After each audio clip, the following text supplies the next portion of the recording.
नमस्कार, मैं doctor Ramanivas Sharma Raman YouTube channel पर 53 नंबर का ये वीडियो साइंस और टेक्नोलॉजी का कॉम्पिटिटिव एग्ज़ाम के लिए लेकर के बच्चों आपके सामने बहुत बहुत स्वागत है आप सभी बच्चों का। और आज जो हम सेशन लेकर के आए हैं वह ह्यूमन हार्मोन्स पर है और आज हमने इस सेशन का नाम रखा है MCQ1 हार्मोन्स पार्ट 2। ये ह्यूमन फिजियोलॉजी का भाग होगा और इसके पहले के सेशन में हमने काफ़ी कुछ थ्योरेटिकल डिस्कशन आपके साथ किया।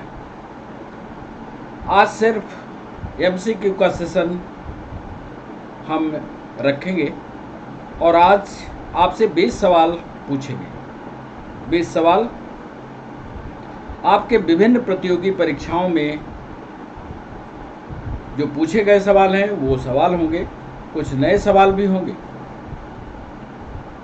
ये सवाल UPSC, MPPSC, नीट, PNST और वनडे एग्जाम में जो पूछे गए सवाल हैं उनको एक कलेक्शन हमने ह्यूमन फिजियोलॉजी के इस हार्मोन्स वाले भाग पर किया। जो बच्चे 11th और 12th के एग्ज़ाम दे रहे हैं उनके लिए नोट्स बनाने का सुनहरा अवसर होगा। चैनल को सब्सक्राइब करना, चैनल को लाइक करना और चैनल को शेयर करना ये आपकी जिम्मेदारी है। ह्यूमन हार्मोन्स क्यों जरूरी हैं, क्या इनकी आवश्यकता है, कितनी मात्रा में हमारे शरीर में बनते हैं, कौन कौन से हार्मोन्स हमारे शरीर में बनते हैं, इसका थोड़ा सा ओवरव्यू पहले चैप्टर पर हम करेंगे जरूर, ताकि आपको उत्तर करने में कठिनाई ना हो। जो पहला पेज आपके स्क्रीन पर दिख रहा होगा उसमें हमने मेल और फीमेल 2 चित्र लगाए हैं। उससे जुड़े हुए हार्मोन्स या जुड़ी हुई ग्रंथियां जो हार्मोन्स का सिक्रेशन करती हैं उनको भी ऐड किया है। आप जानते हैं इसके पहले वाले वीडियो में जो ह्यूमन हार्मोन्स की फिजियोलॉजी वाला था उसमें हमने पिट्यूटरी ग्लैंड की, हाइपोथैलेमस की, थायराइड की, पैराथायराइड की, इन सारी ग्लैंड्स के बारे में, एड्रिनल की, पैनक्रियाज की, टेस्टिस की, सब कुछ इनकी पोजीशन के बारे में, इनकी संरचना के बारे में सब कुछ सिखाया है। और पहले वाले वीडियो में 10 सवाल हमने आपसे पूछे थे। आज सिर्फ सवालों की बारी है, पर जो बच्चे इस वीडियो को देख रहे होंगे उनको भी हम कुछ थ्योरेटिकल जानकारी देना चाहते हैं, ताकि वो जब उत्तर की ओर बढ़ें या MCQ करने चलें तो हार्मोन्स के वो बेसिक जानकारी उनके पास रहे। जो बच्चे नोट्स बना रहे हैं उनके लिए ये आवश्यक होगा कि थ्योरेटिकल पहले वो पढ़ें। 20 सवाल पूछने के बाद हम उसका उत्तर बताएंगे और हर सवाल पर क्यों उसका उत्तर यही होगा ये भी डिस्कस करेंगे। तो जब आप हमारे साथ लाइव होइए तो लगातार बने रहिए, क्लास को क्विट करके बीच में मत जाइए, ताकि एक बार पढ़ने के बाद फिर दोबारा पढ़ने की जरूरत ना हो। तो चलें सेशन की ओर। और MCQ1 human hormone part 2 human physiology का ये महत्वपूर्ण सिस्टम, बहुत सारे सवाल पूछे जाते हैं और ख़ासकर नीट की जो परीक्षा आ रही है जो 17 जुलाई को होनी है उसको ध्यान में रखते हुए, PNST को ध्यान में रखते हुए, UPSC को ध्यान में रखते हुए आज सवालों का कलेक्शन हमने आपके साथ शेयर करने की कोशिश की है। आइए पहले एक ओवरव्यू ह्यूमन हार्मोन्स के बारे में आपको दिखाते हैं। सबसे पहली बात, जो हमारा हेड वाला रीजन है, चित्र को आप ध्यान से देखिए, तुरंत आपको याद हो जाएगा। जो हमारा सिर वाला हिस्सा है, सिर वाले हिस्से में हमने 3 ग्रंथियां दिखाई, देख रहे होंगे आपको। 3 ग्रंथियों का हम नंबर 1, नंबर 2 और नंबर 3 नाम रख देते। नंबर 1 पर हमने हाइपोथैलेमस लिखा है। कॉम्पिटिटिव सवाल यहीं से शुरू होते हैं। नंबर 2 पर हमने पिट्यूटरी ग्लैंड या मास्टर ग्लैंड रखा है और नंबर 3 पर पीनियल ग्लैंड रखा है। यदि ये चित्र आपको याद हो जाए तो हार्मोन से कहीं भी सवाल आएगा बच्चों आपसे बने। अंग्रेजी में है, हम उसकी हिंदी आपको करके हिंदी में बोल करके आपको समझा देंगे। हाइपोथैलेमस, हाइपोथैलेमस में लिखा हमने the hypothalamus makes hormones that control the pituitary gland.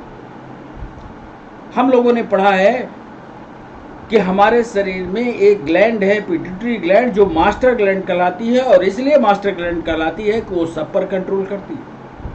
आज आपको ये जरूरी जानकारी देना चाहते हैं कि पिट्यूटरी ग्लैंड का भी कंट्रोलर है और पिट्यूटरी ग्लैंड को कंट्रोल करने वाला हाइपोथैलेमस भाग है या हाइपोथैलेमस ग्लैंड है। इसकी जिम्मेदारी है हाइपोथैलेमस की। बड़ा इंपॉर्टेंट सवाल है, यूपीएससी ने पूछा है कि क्या कोई ऐसी ग्लैंड है जो मास्टर को भी कंट्रोल करती है? यस, वो है हाइपोथैलेमस। और हाइपोथैलेमस का काम है कि ये हार्मोन्स जब पिट्यूटरी ग्लैंड बना रही हो तो कितना हार्मोन बनाना है, कितना हार्मोन रिलीज करना है, इसका पूरा लेखा जोखा हाइपोथैलेमस देखता है। ऐसा नहीं कि पिट्यूटरी मनचाही हो जाएगी, जाकर के किसी को हड़का करके चली आएगी, ऐसा नहीं करने देगा। इसकी रोक की जिम्मेदारी हाइपोथैलेमस की होगी। हिंदी वाले बच्चे लिखते चले हमारी बात। पिट्यूटरी ग्लैंड को कंट्रोल करने की जिम्मेदारी हाइपोथैलेमस की। अब पिट्यूटरी क्या करती है? पिट्यूटरी का काम पहले भी डिस्कस कर चुके हैं कि ये बहुत प्रकार के हार्मोन बनाती है। इसके पहले वाले लेक्चर को आप देखिएगा तो उसमें हमने नोट्स को बनाया है, साझा किया है आपके साथ कि कौन कौन से हार्मोन बनाती है। जितने भी हार्मोन बनाती है ये सभी हार्मोन जितनी भी ग्लैंड अंतःस्रावी ग्रंथियां होती हैं सब पर कंट्रोल करती है, रेगुलेट करती है। हमने लिखा the pituitary gland produce hormones that regulate many of the other endocrine gland. जितनी भी एंडोक्राइन ग्लैंड है सब पर कंट्रोल करती है। तीसरी महत्वपूर्ण जो खोपड़ी में है, जो आपके सिर में है, वो कहलाती है pineal gland. The pineal gland release melatonin hormone. याद कर लीजिएगा, ऑब्जेक्टिव का सवाल है। और तीनों की पोजीशन को देख लीजिएगा, बस इसी के बीच में सारी ये स्थिति। पीनियल ग्लैंड, मेलाटोनिन, नीट में पूछा गया सवाल। जो आपका बायोलॉजिकल चक्र है, जो बायोलॉजिकल साइकिल है, इसको किस हार्मोन से रेगुलेट करते हो? जवाब देना मेलाटोनिन हार्मोन। कौन से क्रिएट करता है? पीनियल ग्लैंड करती है। रिदमिक एक्टिविटी जो आपके शरीर में होती है, जितनी भी रिदमिक एक्टिविटीज हैं जो आपके सोने जगने से शुरू है। हमने उदाहरण भी बताया था कि लगातार आप 6 दिन अलार्म लगा करके जग जाइए। अलार्म लगाइए 6 बजे उठने का, 4 बजे उठने का, 6 दिन, और 7वें दिन आपको अपने आप जगने की, अलार्म लगाने की जरूरत नहीं होगी। यह बैलेंस, यह जगाने का काम मेलाटोनिन हार्मोन करता है जो पीनियल ग्लैंड से निकलता है। तो बच्चों याद रखिएगा, हमारे सिर में 3 ग्लैंड, हाइपोथैलेमस, पिट्यूटरी और पीनियल है। अब गले में पहुंचते हैं। गले में साहब 2 ग्लैंड होती है। एक ग्लैंड का नाम है थायराइड और दूसरे का है पैराथायराइड। इसके पहले के वीडियो में इसकी संरचना को हम बता चुके हैं। थायराइड ग्लैंड जो है थायरॉक्सिन हार्मोन रिलीज करती है। नीट में सवाल पूछा गया, थायराइड ग्लैंड से निकलने वाला थायरॉक्सिन किस प्रक्रिया को कंट्रोल करता है? याद रखिएगा, उपापचय की प्रक्रिया, उपापचय या मेटाबॉलिज्म की प्रक्रिया को रेगुलेट करता है। पैराथायराइड क्या करता है? पैराथायराइड ग्लैंड की, यह भी नंबर पूछा गया, एमपीएसआई ने पूछा कितनी पैराथायराइड होती है? साहब बताना, 4 पैराथायराइड होती है,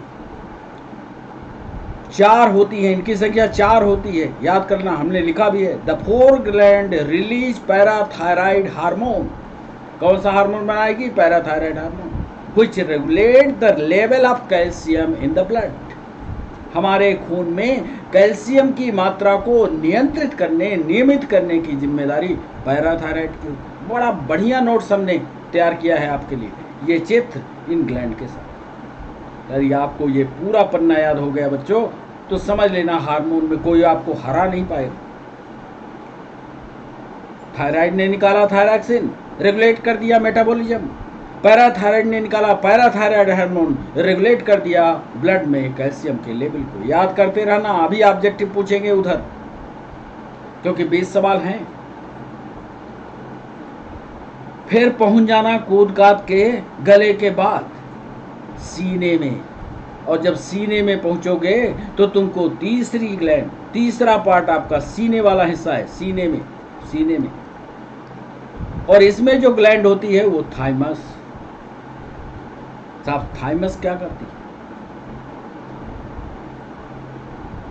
हमने लिखा ड्यूरिंग चाइल्डहुड, जब आप बचपन में थे, बच्चे थे, during childhood the thymus release thymosin,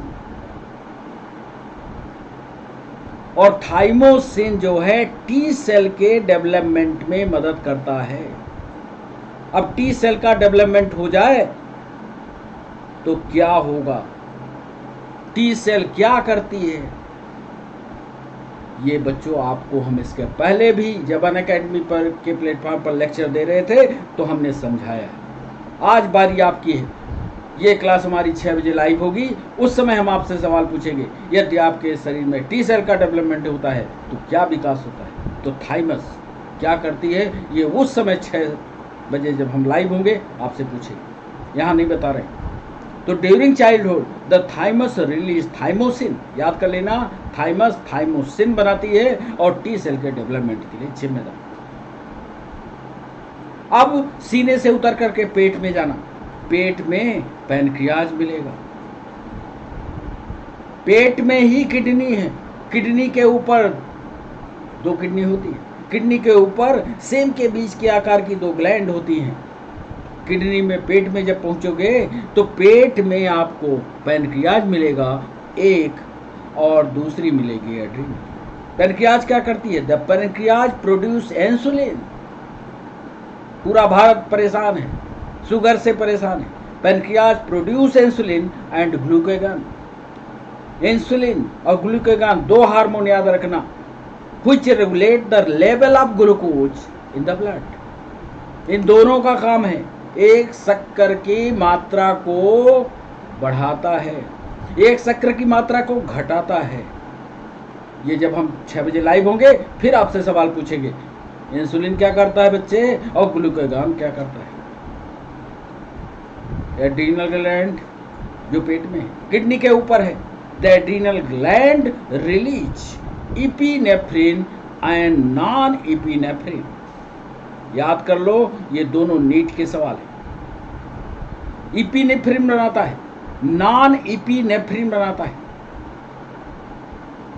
और जब ये दोनों हार्मोन बनते हैं तो आप तनाव में जो हो वो तनाव को घटाएगा भी और बढ़ाएगा भी, दोनों जिम्मेदारी।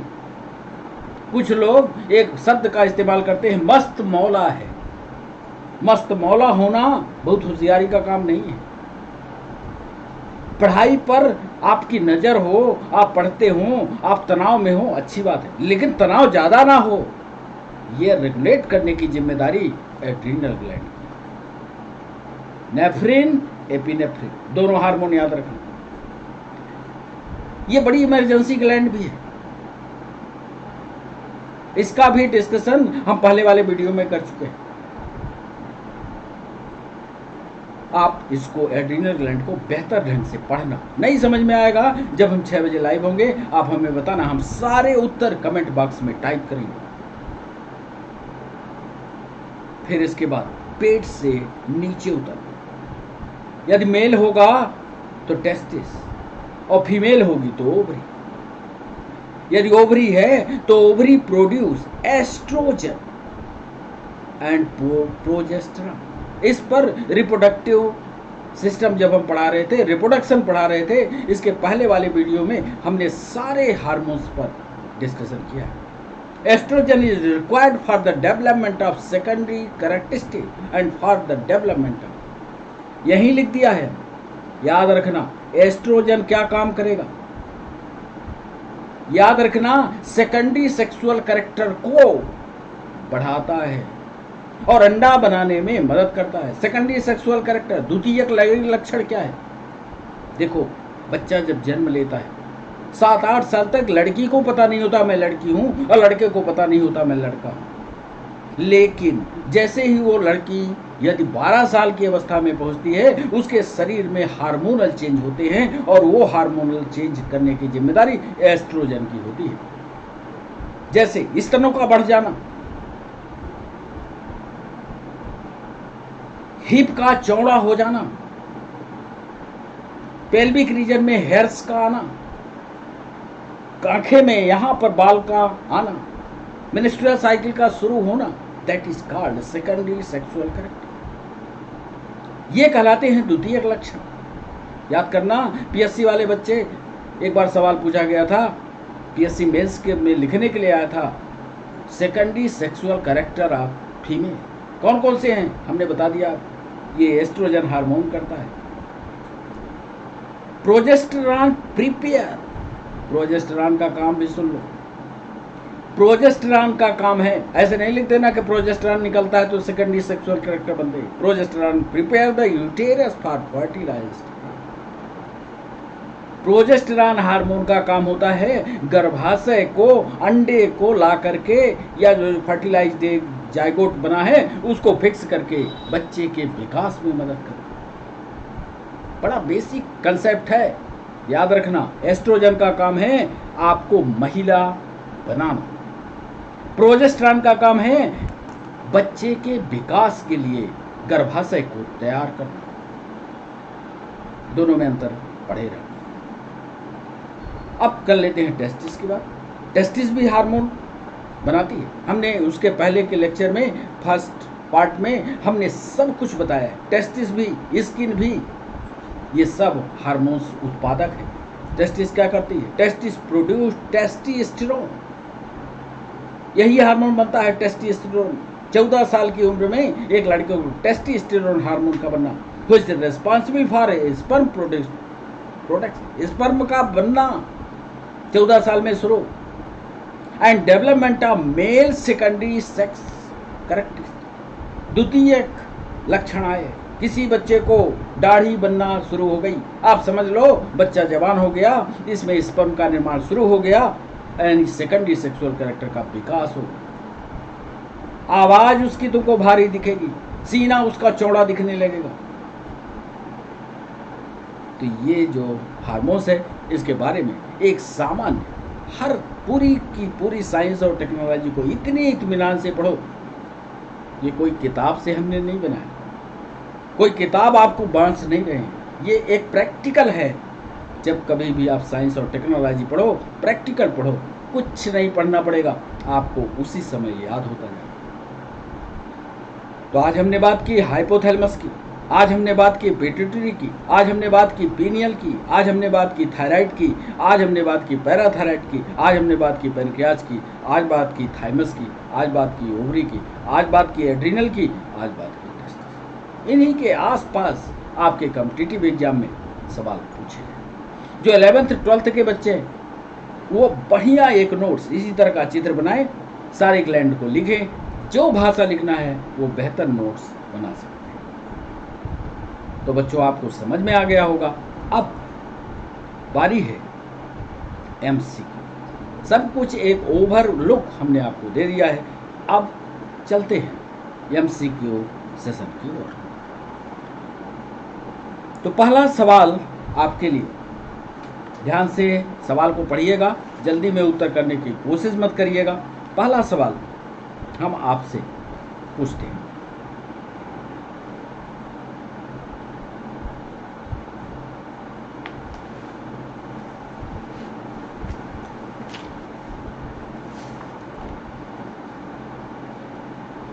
ये एसएससी 2013 में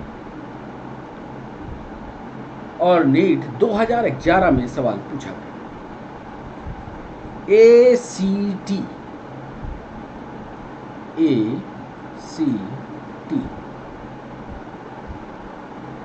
हार्मोन, ACT हार्मोन स्रावित होता है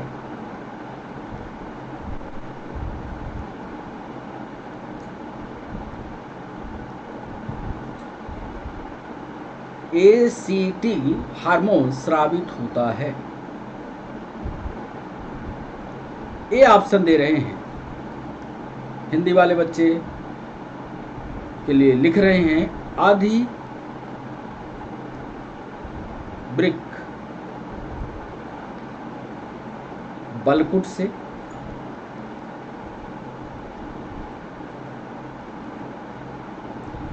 बी ऑप्शन दे रहे हैं आधी ब्रिक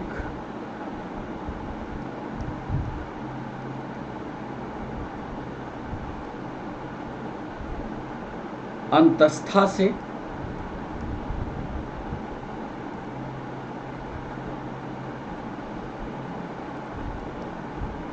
इसको कहते हैं एड्रीनल, अंग्रेजी में एड्रीनल कॉर्टेक्स, इसको कहते हैं एड्रीनल मेडुला।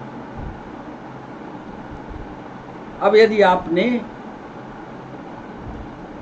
एड्रीनल ग्लैंड पढ़ा होगा, उसके स्ट्रक्चर को पढ़ाया होगा, तब ये उत्तर बनेगा ACT हार्मोन। सी ऑप्शन दे रहे हैं पिट्यूटरी ग्लैंड से, पीयूष ग्रंथि से, और डी ऑप्शन दे रहे हैं पीनियल बॉडी से, अभी बताया है।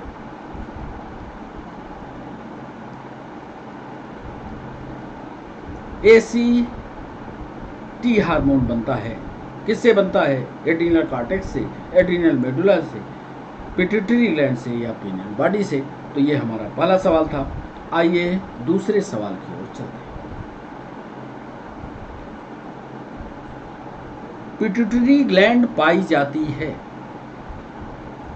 पिट्यूटरी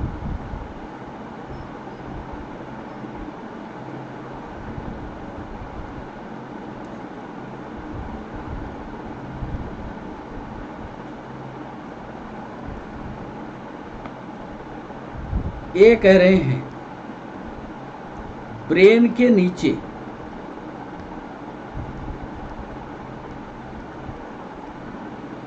बी ऑप्शन दे रहे हैं ब्रेन के ऊपर, सी ऑप्शन दे रहे हैं ब्रेन के अंदर, और डी ऑप्शन दे रहे हैं ब्रेन के आसपास।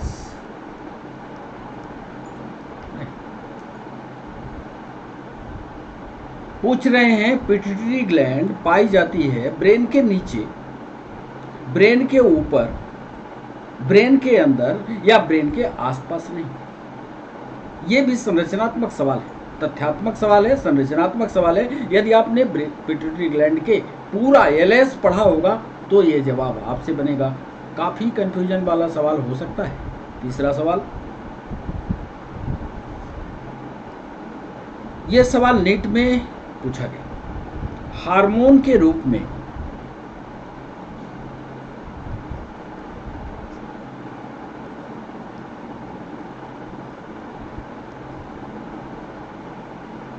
कार्य करने वाले प्रोटीन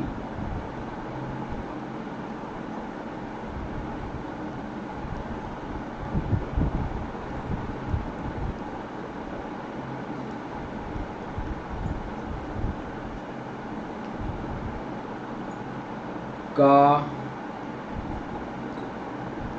उदाहरण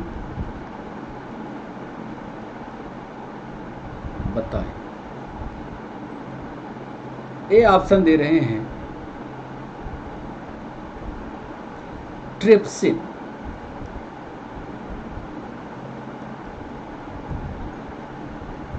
बी ऑप्शन दे रहे हैं ऑक्सीटोसिन, सी ऑप्शन दे रहे हैं केराटिन और डी ऑप्शन दे रहे हैं कैसीन। तीसरा सवाल हमने आपसे पूछा, हार्मोन के रूप में कार्य करने वाला प्रोटीन आपको बताना है, ट्रिप्सिन है, ऑक्सीटोसिन है, केराटिन है या कैसीन है। सोच समझ कर करिए जवाब। तीसरा सवाल। चौथा सवाल, निम्नलिखित में से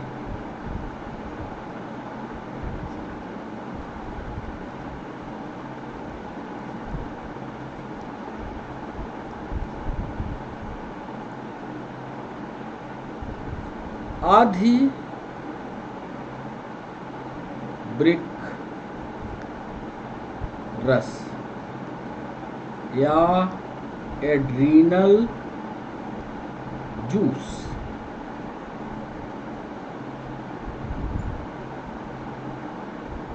को हम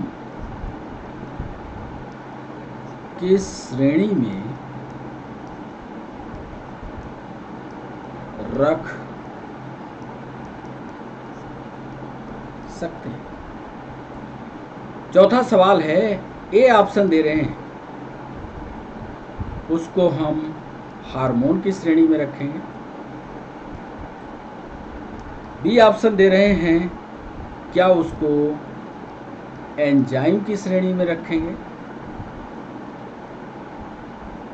सी ऑप्शन दे रहे हैं क्या उसको प्रोटीन की श्रेणी में रखेंगे और डी ऑप्शन दे रहे हैं क्या उसको फैट की श्रेणी में रखेंगे।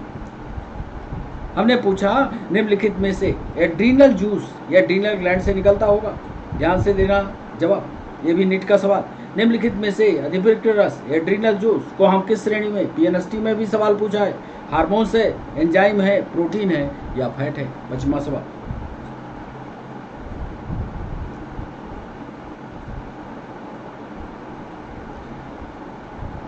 निम्न में से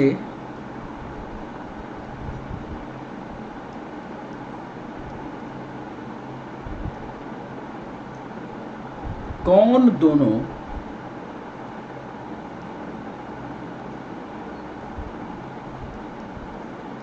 एक्सोक्राइन यानी बहिर्स्रावी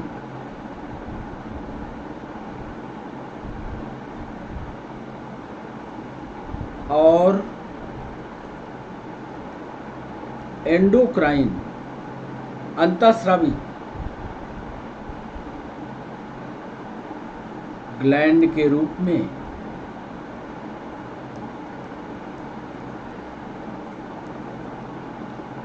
व्यवहार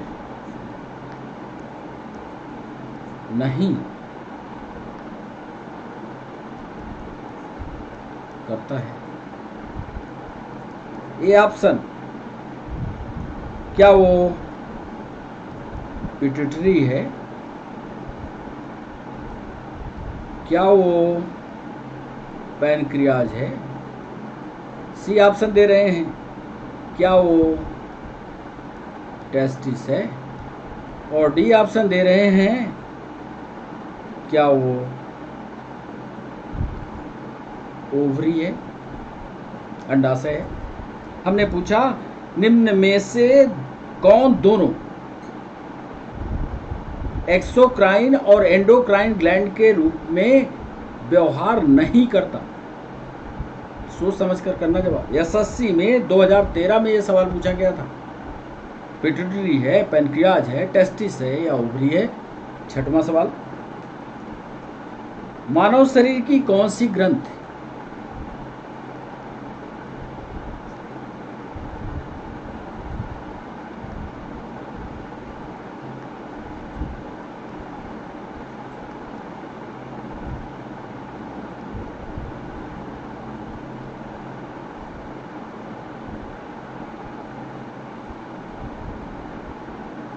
पिट्यूटरी ग्लैंड के सिक्रीशन को रेगुलेट करती है।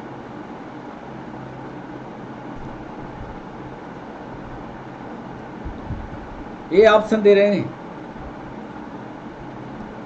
क्या वो हाइपोथैलेमस ग्लैंड है। बी ऑप्शन दे रहे हैं, क्या वो पैनक्रियाज है। सी ऑप्शन दे रहे हैं, क्या वो थायराइड है। और डी ऑप्शन दे रहे हैं, क्या वह एड्रीनल है। हमने पूछा है मानव शरीर की कौन सी ग्लैंड पिट्यूटरी ग्लैंड के सिक्रीशन को रेगुलेट करती है। क्या वो हाइपोथैलेमस है, क्या वो पैनक्रियाज है, क्या वो थायराइड है, या क्या वो एड्रीनल है। 7वां सवाल, पिट्यूटरी ग्लैंड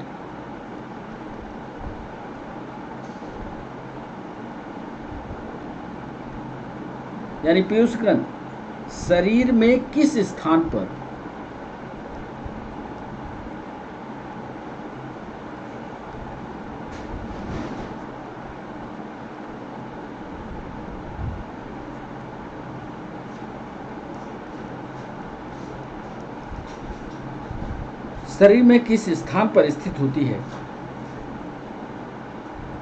ए ऑप्शन दे रहे हैं, हृदय के आधार पर। बी ऑप्शन दे रहे हैं, ब्रेन के आधार पर। सी ऑप्शन दे रहे हैं, नेक में।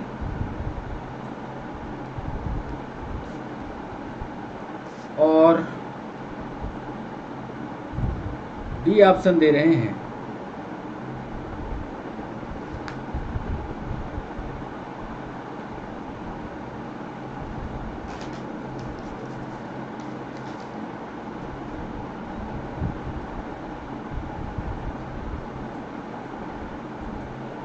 एब्डोमेन में। पिट्यूटरी ग्लैंड शरीर के किस स्थान पर स्थित होती है? हृदय के आधार पर, ब्रेन के आधार पर, नेक में या उदर में यानी एब्डोमेन में। 8वां सवाल, थायराइड ग्लैंड को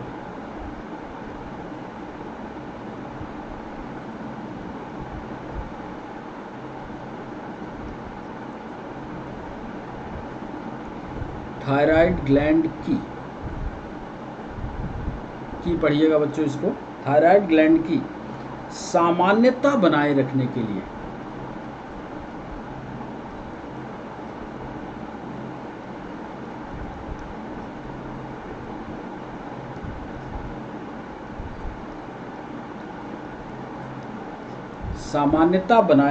लिए नमक में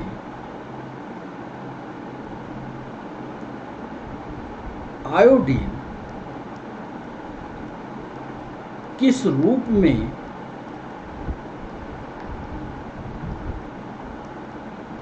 मिलाया जाता है? मध्य प्रदेश पीएससी का सवाल, थायराइड ग्लैंड में की सामान्यता बनाए रखने के लिए नमक में आयोडीन किस रूप में मिलाया जाता है, ये सवाल है। ये ऑप्शन दे रहे हैं, क्या वह पोटेशियम आयोडाइड के रूप में है। बी ऑप्शन दे रहे हैं, क्या वह पोटेशियम ऑक्सी आयोडाइड के रूप में है। सी ऑप्शन दे रहे हैं, क्या वह ICl के रूप में है। और डी ऑप्शन दे रहे हैं, क्या आयोडीन ब्रोमाइड के रूप में। थायराइड ग्लैंड सामान्यतः अपना काम करती रहे, इसके लिए नमक में आयोडीन किस रूप में मिलाया जाता है, ये सवाल था। पोटेशियम आयोडाइड के रूप में है, पोटेशियम ऑक्सीहाइड्राइड के रूप में है, ICl के रूप में है या IBr के रूप में है। 9वां सवाल, निम्न में से कौन सी ग्लैंड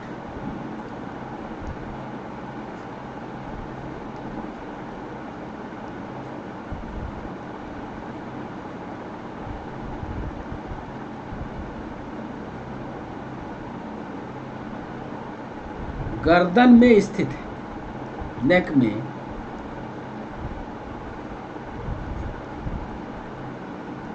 ये सवाल है। ए ऑप्शन दे रहे हैं, क्या वो पैनक्रियाज है? बी ऑप्शन दे रहे हैं, क्या वह अवॉर्ट ग्रंथि है, थायराइड है? सी ऑप्शन दे रहे हैं, क्या वो पिट्यूटरी है? डी ऑप्शन दे रहे हैं, क्या वह एड्रीनल है? हमने पूछा निम्न में से कौन सी ग्लैंड गर्दन में स्थित होती है, क्या वो पैनक्रियाज है, क्या वो अवॉर्ट ग्रंथि या थायराइड है, क्या वो पिट्यूटरी है, क्या वो एड्रीनल है? 10वां सवाल, शरीर में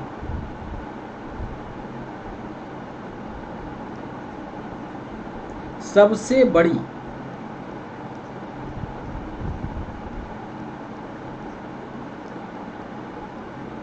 एंडोक्राइन ग्लैंड निम्न में से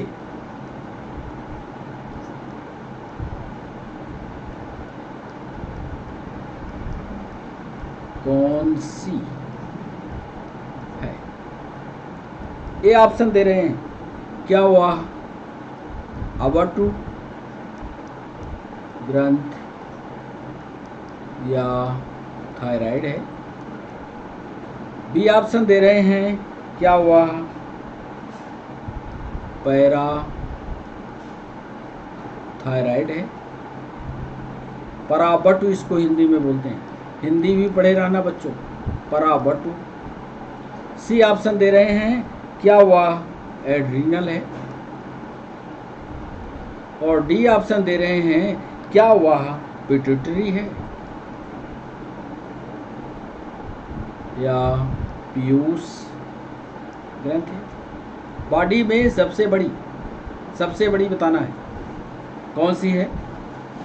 क्या वो थायराइड है, क्या वो पैराथायराइड है, क्या वो एड्रीनल है, क्या वो पिट्यूटरी है, क्या वो? अब इसमें आपको सबसे बड़ी बताना है। 11वां सवाल, घेंघा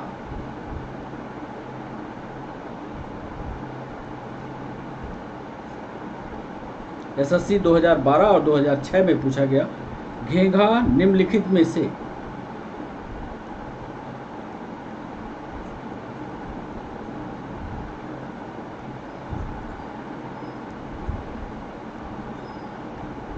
किसकी कमी के कारण होता है?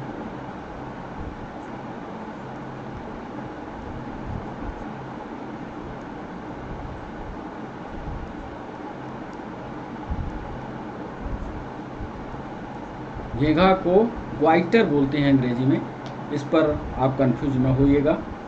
क्या आयरन की कमी से?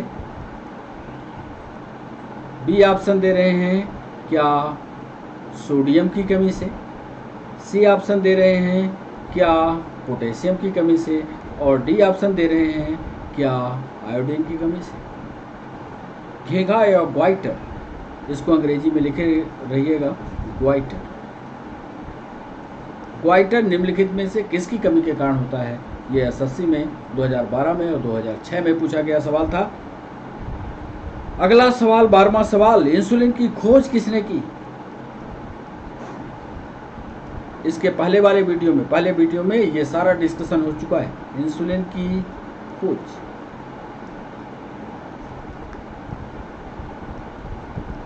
किसने की थी?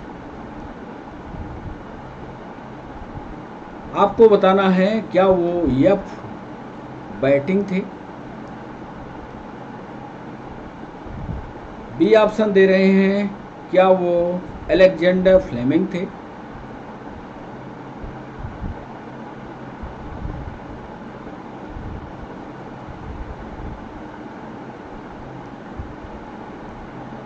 सी ऑप्शन दे रहे हैं, क्या वो रॉबर्ट कोच थे?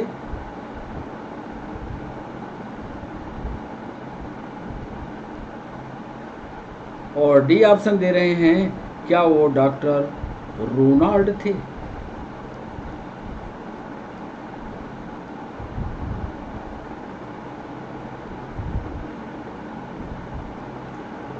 इंसुलिन की खोज करने वाले वैज्ञानिक का नाम आपको बताना है। यह बैटिंग थे, अलेक्जेंडर फ्लेमिंग थे, रॉबर्ट कोच थे, डॉक्टर रोनाल्ड रास थे। 13वां सवाल, एक ग्रंथ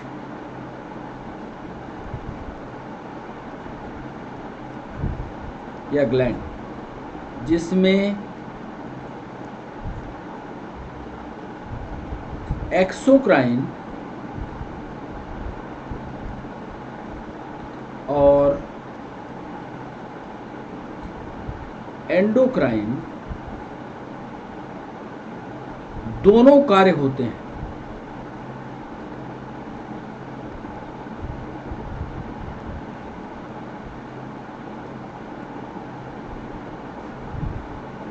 यह सवाल 2016 में सबऑर्डिनेट की परीक्षा में पूछा गया। ऐसी ग्रंथि का नाम आपको बताना है जो एक्सोक्राइन भी हो, एक्सो बहिर्स्रावी भी हो और अंतःस्रावी भी हो, दोनों कार्य करती हो। यह सवाल सरल सा सवाल है।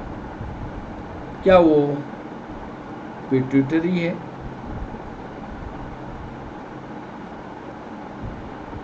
बी ऑप्शन है, क्या वो थायराइड है?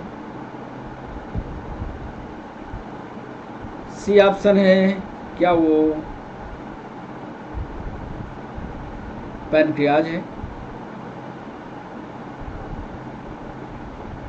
और डी ऑप्शन है, क्या वो एड्रीनल है? एक ग्रंथि जिसमें एक्सोक्राइन और एंडोक्राइन दोनों कार्य होता हो, वो आपको बताना है। क्या वो पिट्यूटरी है, क्या वो थायराइड है, क्या वो पैनक्रियाज है? 14 नंबर का सवाल, टिटैनी रोग, टिटैनी रोग किस हार्मोन की कमी से होता है?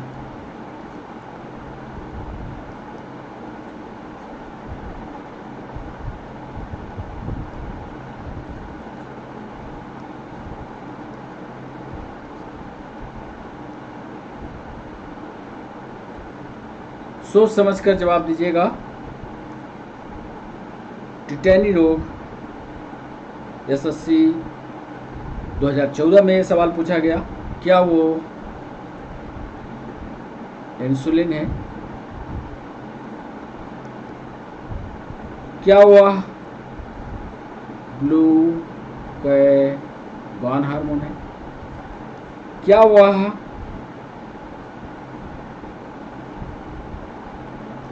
इपिनेफ्रिन है?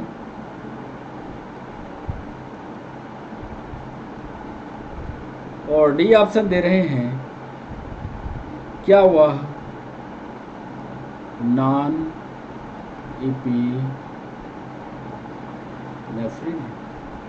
इंसुलिन हार्मोन है, ग्लूकागॉन हार्मोन है, इपिनेफ्रिन है कि नॉन एपिनेफ्रिन है? टिटैनी रोग किस हार्मोन की कमी से होता है? ये सवाल हमने पूछा 14 नंबर पर। 15 नंबर पर जो सवाल है,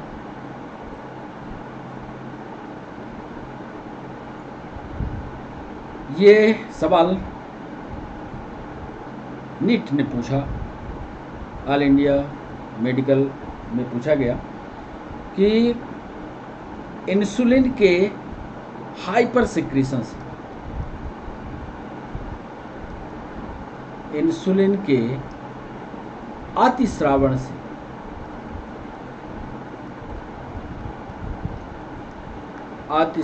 से कौन सा रोग होता है?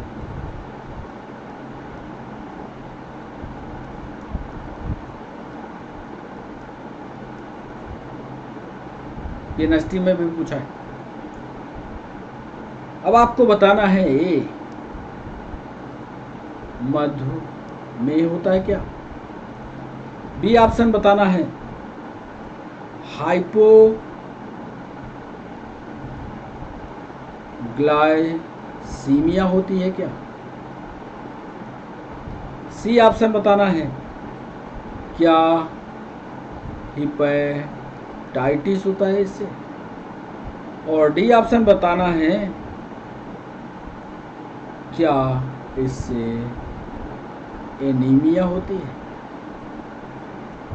इंसुलिन का हाइपर सिक्रीशन हो जाए, हाइपर याद रखना है, ये हाइपर है, हाइपर सिक्रीशन हो रहा है। बताओ ना कौन सा रोग हो जाएगा? डायबिटीज हो जाएगी, हाइपोग्लाइसीमिया हो जाएगी, हिपेटाइटिस हो जाएगा या एनीमिया हो जाएगा? ये था हमारा 15वां सवाल। 16वां सवाल, डायबिटीज मेलिटस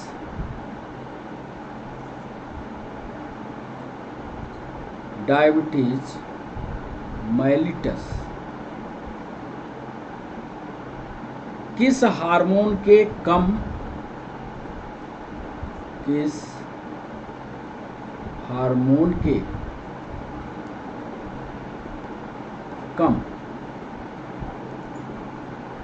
बनने से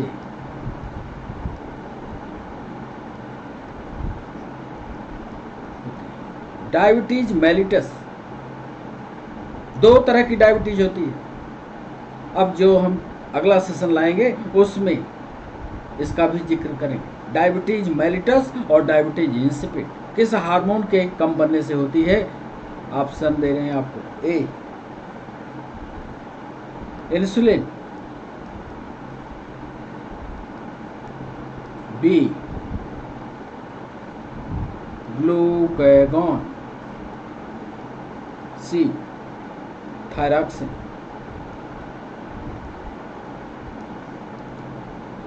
और डी ऑप्शन दे रहे हैं एक्स डायसोन।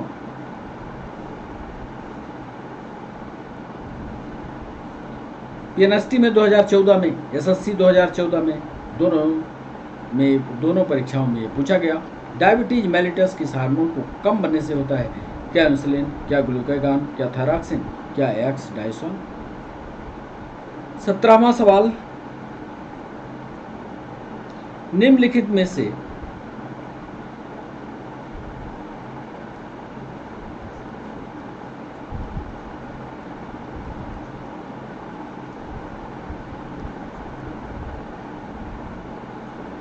किन कोशिकाओं से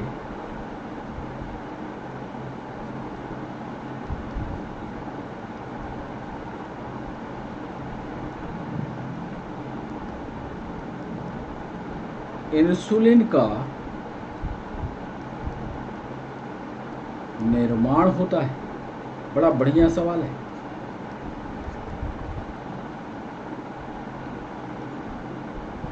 निम्नलिखित में से किन कोशिकाओं से, असिस्टेंट प्रोफेसर की परीक्षा में भी ये पूछा गया है सवाल, निम्नलिखित में से किन कोशिकाओं से इंसुलिन का निर्माण होता है? ए ऑप्शन, क्या वो अल्फा सेल्स हैं, क्या वो बीटा सेल्स हैं? सी ऑप्शन दे रहे हैं, क्या वो गामा सेल्स हैं, या क्या वो नर्व सेल्स हैं, तंत्रिका कोशिकाएं? निम्नलिखित में से किन कोशिकाओं से इंसुलिन का निर्माण होता है? यह सवाल हमने पूछा है।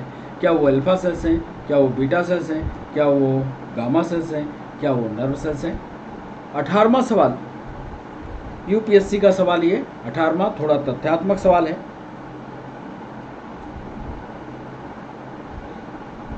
इंसुलिन हार्मोन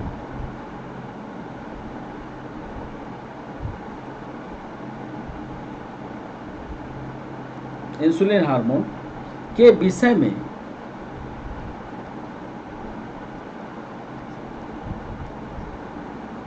निम्नलिखित कथनों में से निम्नांकित कथनों में कौन सा कथन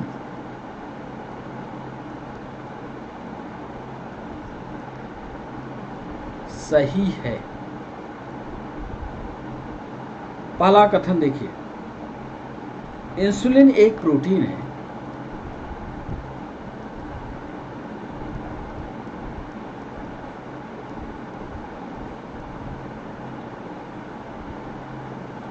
जो मानव शरीर में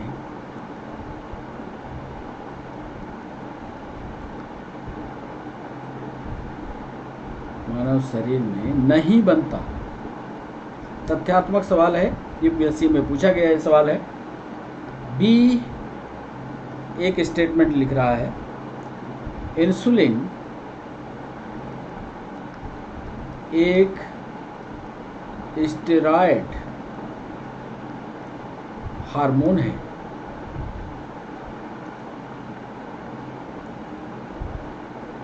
जो मनुष्य के शरीर में बनता है।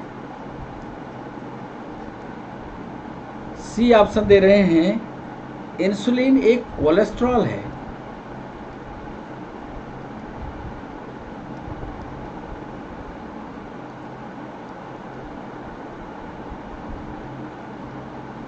इंसुलिन एक कोलेस्ट्रॉल है जो मानव को दिया जाता है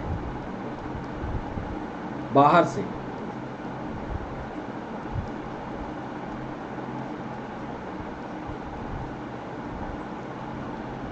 और डी ऑप्शन दे रहे हैं, इंसुलिन एक प्रोटीन हार्मोन है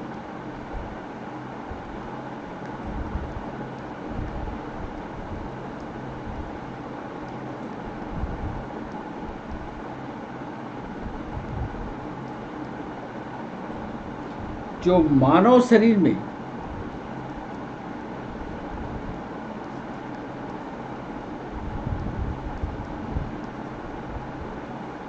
उत्पादित होता है। हमने पूछा है, इंसुलिन हार्मोन के विषय में निम्नलिखित कथनों में से कौन सा कथन सही है? इंसुलिन एक प्रोटीन है क्या जो मानव शरीर में नहीं बनती? इंसुलिन एक स्टेरॉयड हार्मोन है जो मनुष्य के शरीर में बनता है। इंसुलिन एक कोलेस्ट्रॉल है जो मानव को दिया जाता है। इंसुलिन एक प्रोटीन हार्मोन है जो मानव शरीर में उत्पादित। आइए 19वें सवाल।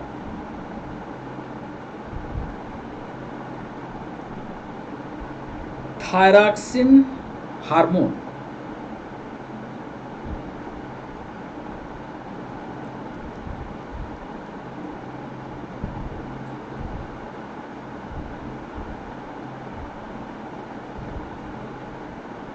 का काम है।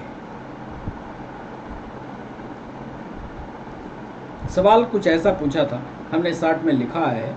सवाल पूछा था कि थायराइड ग्लैंड से थायरॉक्सिन हार्मोन बनता है। इस हार्मोन के उत्पादन से हमारे शरीर में कौन सा काम होता है? इतना लंबा लिखा हुआ था यूपीएससी में। हम सीधा पूछ रहे हैं आपसे, थायरॉक्सिन हार्मोन का काम है रुधिर में, ए ब्लड में ग्लूकोज यानी शक्कर की मात्रा को, ग्लूकोज की मात्रा को नियंत्रित करता है यानी कंट्रोल करता है। बी ऑप्शन दे रहे हैं, ओव्यूलेशन को कंट्रोल करता है। ओव्यूलेशन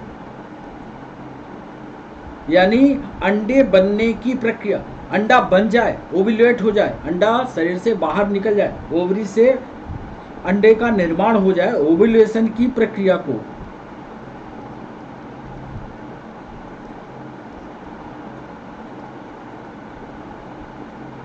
ओव्यूलेशन की प्रक्रिया को कंट्रोल करता है। सी ऑप्शन दे रहे हैं, मेटाबॉलिज्म को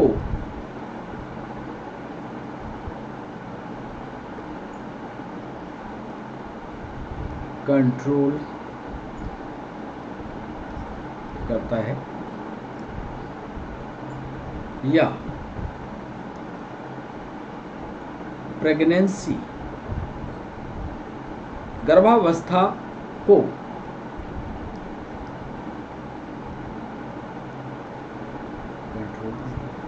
सोच समझकर जवाब कीजिएगा।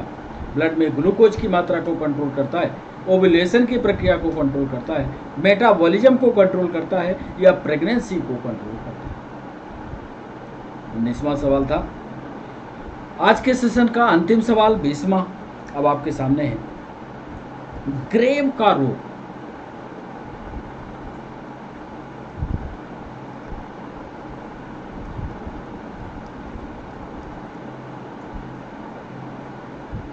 किस कारण से होता है?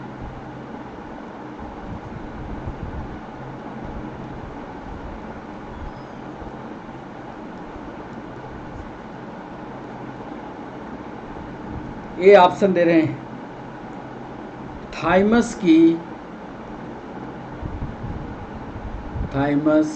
ग्लैंड की अति सक्रियता,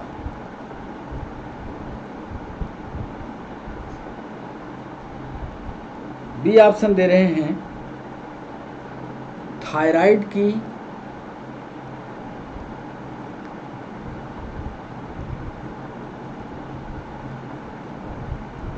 अति सक्रियता,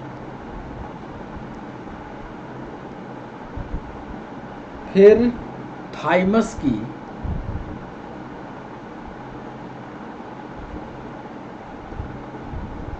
अल्प सक्रियता, मतलब कम सक्रिय हो, और अंतिम डी ऑप्शन दे रहे हैं थायराइड की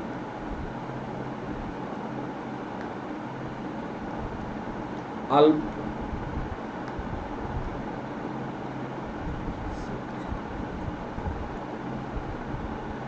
20वां सवाल हमने आपसे पूछा कि ग्रेव का रोग किस कारण से होता है। तो ग्रेव का रोग थाइमस ग्लैंड की अति सक्रियता से होता है, कि थायराइड ग्लैंड की अति सक्रियता से होता है, थाइमस की अल्प सक्रियता से होता है, थायराइड की अल्प सक्रियता से होता है। इसमें से 20 सवालों तक आपने उत्तर किए होंगे। अब बारी है सही जवाब बताने की। तो चलते हैं वापस पहले सवाल पर आते हैं। अब आप देखिएगा कि आपने कितने सवालों को सही किया है। तो चलें पहले सवाल की ओर। पहले सवाल में हमने आपसे पूछा था ACT हार्मोन। आपकी किताब में लिखा होगा ये ACT लिखा है ACTH। यदि हम पूरा लिखते तो आप उसका उत्तर बता देते, और ये पक्का है ACTH हार्मोन जो है वो पिट्यूटरी ग्लैंड से निकलता है। इसके पहले के वीडियो में हमने बताया है, अब इसके ऊपर ज़्यादा डिस्कशन की ज़रूरत नहीं है। तो पहले का उत्तर होगा पीयूष ग्रंथि या पिट्यूटरी ग्लैंड। पिट्यूटरी ग्लैंड कहाँ पाई जाती है? दूसरा सवाल हमने पूछा, तो ये तो पक्का है कि खोपड़ी अभी आपको दिखाई है, तो इसमें ज़्यादा डिस्कशन की ज़रूरत नहीं है। ब्रेन के नीचे ही होगा, ब्रेन के ऊपर तो खोपड़ी के ऊपर सवाल ही नहीं पैदा होता कि ब्रेन के ऊपर होगा, यानी ब्रेन के नीचे पाया जाता है। संरचना देखिएगा। तीसरा सवाल, हार्मोन के रूप में कार्य करने वाले प्रोटीन का उदाहरण कौन सा है? ये सवाल महत्वपूर्ण है, हार्मोन के रूप में कार्य करने वाले प्रोटीन का उदाहरण। तीसरा सवाल, और इसका प्रोटीन है ये ऑक्सीटोसिन, एक प्रोटीन है। इससे शरीर के प्रोटीन का विकास होता है, शरीर बढ़ता है। जिसको ऑक्सीटोसिन हार्मोन बनता है या ऑक्सीटोसिन दिया जाता है, वह एक प्रोटीनस सब्सटेंस है, उसके शरीर में ग्लो, चमक बनती है। तो ये ऑक्सीटोसिन हार्मोन के रूप में काम करता है। निम्नलिखित में से एड्रीनल जूस को हम किस श्रेणी में रख सकते हैं? चौथा सवाल है, एड्रीनल जूस हमेशा हार्मोन, ना कि एंजाइम है, ना प्रोटीन है, ना फैट है।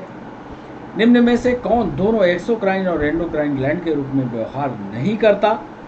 तो ये तो आप जानते हैं कि कौन नहीं करेगा। 5वां सवाल, और वो होगा एक्सोक्राइन और एंडोक्राइन के ग्लैंड के रूप में व्यवहार नहीं करता, करता है, नहीं करता। निम्न में से कौन दोनों एक्सोक्राइन और एंडोक्राइन ग्लैंड के रूप में व्यवहार 5वां सवाल, ये यहाँ गड़बड़ हो गया था, व्यवहार करता है, नहीं हटा देना, इसलिए जवाब बनेगा इसका पैनक्रियाज। कौन दोनों एक्सोक्राइन एंडोक्राइन ग्लैंड के रूप में व्यवहार करता है, ये हमारा पूछने का मतलब था, पैनक्रियाज होगा। मानव शरीर की कौन सी ग्लैंड पिट्यूटरी ग्लैंड के सेक्रेशन को रेगुलेट करती है, 6वां सवाल।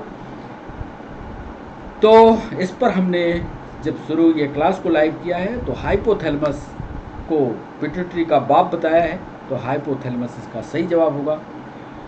7वां सवाल था कि पिट्यूटरी ग्लैंड कहाँ होगी, आप चित्र देखिएगा पीछे, ब्रेन के आधार भाग में ये स्थित होती है। 8वां सवाल था थायराइड ग्लैंड को सामान्य बनाए रखने के लिए नमक में आयोडीन जो मिलाया जाता है किस रूप में होता है, तो 8वां सवाल का जवाब था पोटेशियम आयोडाइड के रूप में होता है।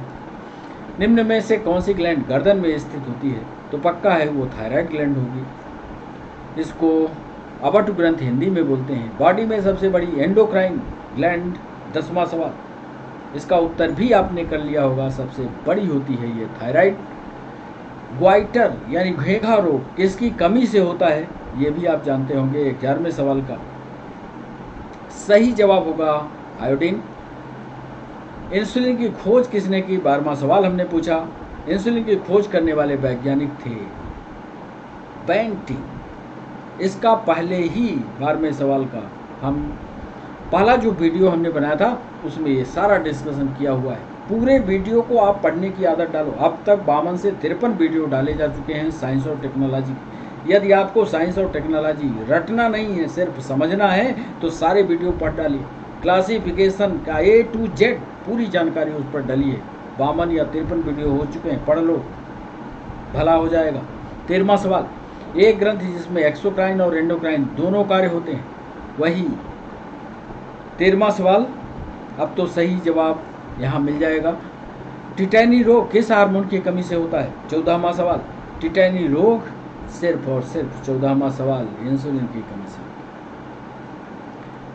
इंसुलिन के हाइपर सिक्रीशन हो जाए, इंसुलिन ज़्यादा निकल जाए तो क्या करेगा, मधुमेह होगा कि नहीं, हाइपोग्लाइसीमिया हो जाएगा कि नहीं, हेपेटाइटिस होगा, ये दो तो नहीं होंगे, इसी A और B में होंगे। 15वां सवाल, और उसे हाइपोग्लाइसीमिया के नाम से जानते हैं। डायबिटीज मेलिटस किस हार्मोन को कम बनने से होता है, पढ़ लेना पूरा थायराइड का चैप्टर। 16वां सवाल, और डायबिटीज मेलिटस किस हार्मोन के कम बनने से होता है, याद रख लेना, ये इंसुलिन के कम बनने से होता है।